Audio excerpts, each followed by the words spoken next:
اعوذ باللہ من الشیطان الرجیم بسم اللہ الرحمن الرحیم الف لام میم۔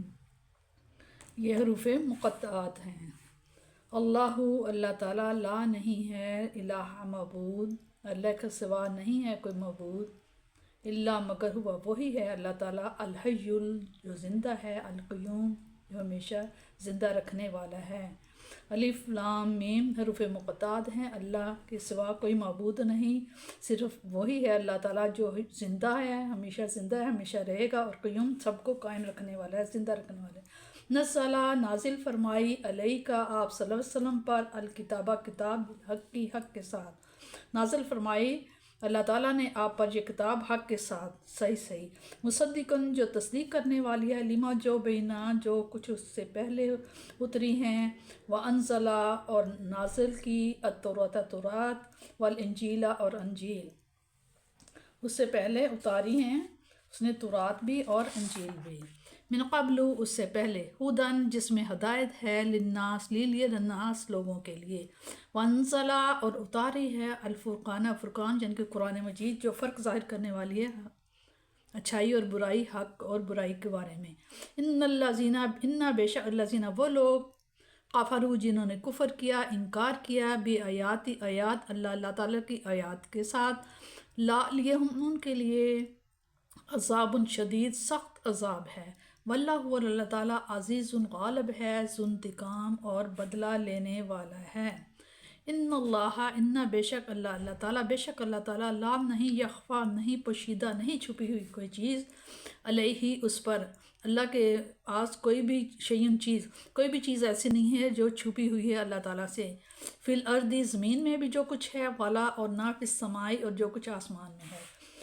وہی ہے اللہ تعالیٰ الذی وہ جو کہ یصورکم تصویر بناتا ہے کم تمہاری، فی الارحام رحموں میں، ماؤں کے رحموں میں، کیفا جس طرح یشا چاہتا، جس طرح بھی چاہتا ہے اس طرح، لا نہیں ہے الہ معبود الا سوائے ہوا اس کے، نہیں ہے معبود سوائے اس اللہ تعالیٰ کے، عزیز وہ غالب ہے، حکیم حکمت والا ہے۔ اس میں بتایا جا رہا ہے یہ سورہ آل عمران کا سٹارٹ ہے۔ الف لام میم حروف مقطعات ہیں، اس کا علم اللہ اور اس کے رسول کو معلوم ہے۔ مفسرین نے فرمایا ہے کہ آل عمران کی پہلی 80 سے کچھ زیادہ آیتیں اس وقت نازل ہوئیں جب نجران کے عیسائیوں کا ایک وفد اپنے عقائد کے متعلق حضور کریم صلی اللہ علیہ وسلم سے بحث کر رہا تھا، اس لیے موقع کی مناسبت کے لحاظ سے اس صورت پاک کا آغاز بیان توحید سے کیا گیا۔ لا الہ الا ہوا دعویٰ ہے کہ اللہ تعالیٰ کے بغیر کوئی معبود عبادت کے لائق نہیں، اور الحی القیوم اس کی دلیل ہے، یعنی معبود تو وہ ہو سکتا ہے جو الحی ہمیشہ سے زندہ ہو اور ہمیشہ تک رہنے والا ہو، جو القیوم ہو یعنی ہر چیز اپنے وجود بقا اور اپنے نشو و نما میں اس کی محتاج ہو، اور یہ صفات الہی اللہ ہی کی ذات میں پائی جاتی ہے،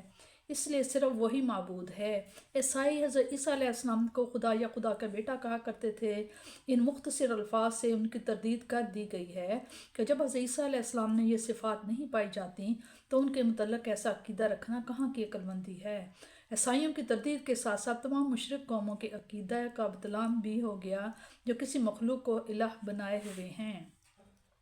حق سے کیا مراد ہے؟ حق سے مراد علامہ قرطبی نے اس کے معنی الحجۃ البالغہ لکھا ہے، یعنی اس کتاب میں ایسی دلیلیں پیش کی گئی ہیں جن کا کوئی جواب نہیں، لیکن حق کا جو مفہوم علامہ رابع اصفہانی نے بیان کیا ہے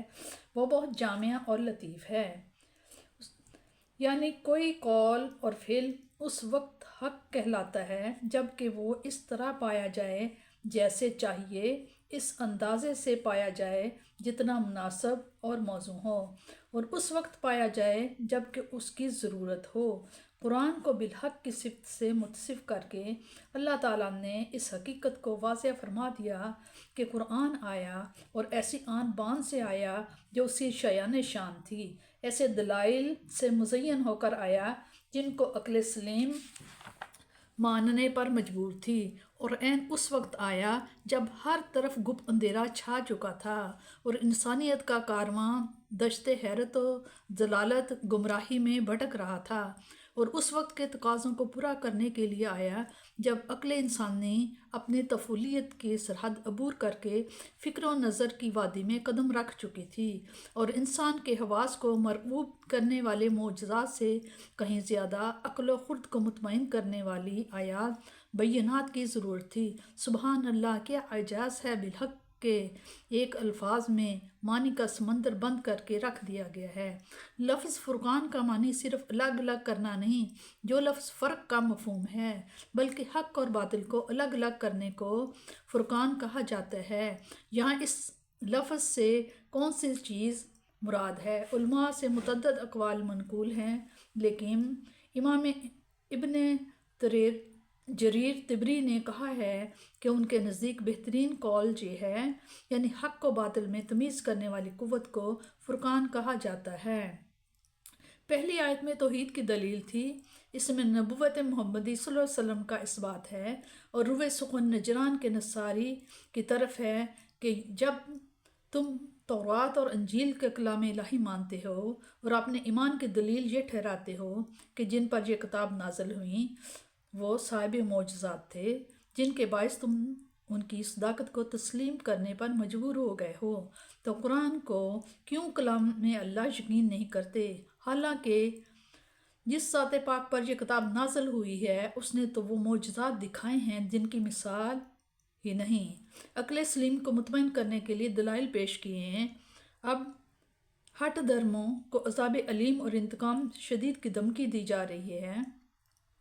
حضرت عیسیٰ علیہ السلام کو الوہیت کے بطلان کی اور دلیل پیش کی جا رہی ہے کہ اللہ تعالیٰ تو وہ ہے جس کا علم اتنا وسیع اور محیط ہے کہ کوئی چیز کسی وقت اس سے مخفی نہیں، اور اس کا یہ علم ذاتی ہے، کسی کا دیا ہوا نہیں، اور عیسیٰ علیہ السلام کا علم نہ یوں محیط ہے اور نہ اس کا علم ذاتی، بلکہ جتنا ہے وہ اللہ تعالیٰ کا عطا فرمایا ہوا ہے،